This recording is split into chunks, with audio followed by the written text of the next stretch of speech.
Faly miarabantsika tsirairay avy indray tratra izao alarobia maraina fa 5 ny volana oktobra izao misaotra an'Andriamanitra isika fa mbola nomeny tombonandro hatrany ahafahantsika mantainy fahasoavany sy ny hery avy aminy. Mbola nderantsika ny amin'ny mofinainany io dia hivavaka isika. Dia Tomban'Andriamanitra io tolotra ianao ny dera ny laza ny atsa sy ny voninahitra. Misaotra anao izay fa mbola tombontsoa lehibe no ananay miaraka aminao anio. Misaotra manokatra ny fomam-pananay amin'ity maraina ity. Manana fotoana miaraka aminao ary indray ny toromarika rehetra avy aminao. Anaran'i Jesosy, amen.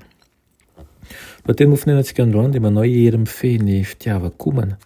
Ilay amin'ny Asina Apôstôly 7:7 manao hoe: koa mibebay ianareo ka miverena hamonona ny fahotanareo mba ho avy izay andro famelomelomana avy amin'ny fanatrehan'ny Tompo. Amen. Ny herin'i Kristy no hany afaka manatanteraka ny fanovana ny fo sy ny saina izay tsy maintsy andalovan'ny olona rehetra izay maniry hanana anjara miaraka aminy amin'ilay fiainam-baovao amin'ny fanjakan'Andriamanitra. Tsy maintsy ateraky ny fanahin'Andriamanitra isika, izany dia hitarika ho amin'ny fiambenana. Amin'izany dia ho adio ny fo ary havaozana ny saina sady omena antsika ny fahafahana vaovao ahalala sy ity an'Andriamanitra. Tokony ho fantatry ny voakan'Andriamanitra fa ny fanararam-po amin'ny filàna no sakana lehibe indrindra ho an'ny fivoaran'ny saina sy ny fanamasinana ny fanahy. Na eo aza ireo hafatra rehetra torintsika momba ny fanavaozana ara-pahasalamana, dia maro amintsika no mihinana amin'ny fomba tsy araka ny tokony ho izy. Ny fananaram-po amin'ny filan-dratso no antony lehibe indrindra mahatonga tsy fahatomombanana ny vatana sy ny saina. Aoka hitoetra ao an-tsain'ny olona izay mikatsaka fahadiovam-panahy fa ao amin'i Kristy no misy ny hery hifehezana ny filàna. Ny hena dia tena tsy dia mahatsara loatra ny fahasalaman'ny vatana. Tokony hanarantsika ny mandanjalanja izy ireny. Ireo izay manana fahafahana mampiatra ny fomba sakafo tsy mihinan-kena kanefa misafidy ny hanaraka ny foronany ka mihinana sy misotro arak'izay tiany dia irona tsikelikely ho amin'ny tsy firarahana ny toromarika izay nomeny Tompo ihany koa momba ny lafiny hafa amin'ny fahamarinana ankehitriny ary ho very amin'izy ireo ny fahaiza-manavaka ny fahamarinana ary azo antoka fa hijinjan'izay nafafiny ihany koa. Aoka izany ho toerintsika ny filàna izay misarika ho amin'izay zavatra manimba.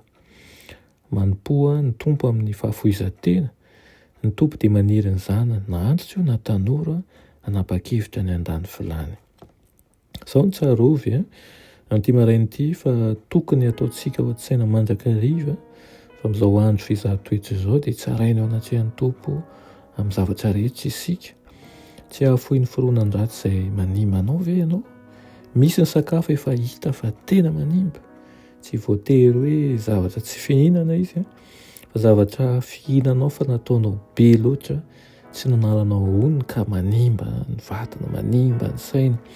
Fa aoka ny zavatra ataontsika sy hohanintsika dia tsiaro mandrakariva ihany koa fa tokony hitondra antsika ho amin'ny fahasalamana feno izany mba ahafahantsika manatanteraka ny asa izay napetrak'Andriamanitra amintsika.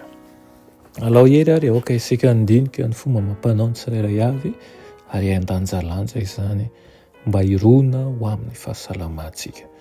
Amen. Ry Tompon'Andriamanitra eo mbola misaotra anao izay ny amin'izany teninao izany. Mangataka aminao indrindra izay mba nilotsaina anay tsirairay avy ary handrisy lahatra anay mba ho amin'ny fikajiana ny fahasalamana tokoa izay rehetra ampidirinay eo amin'ny vava. Anaran'i Jesosy, amen.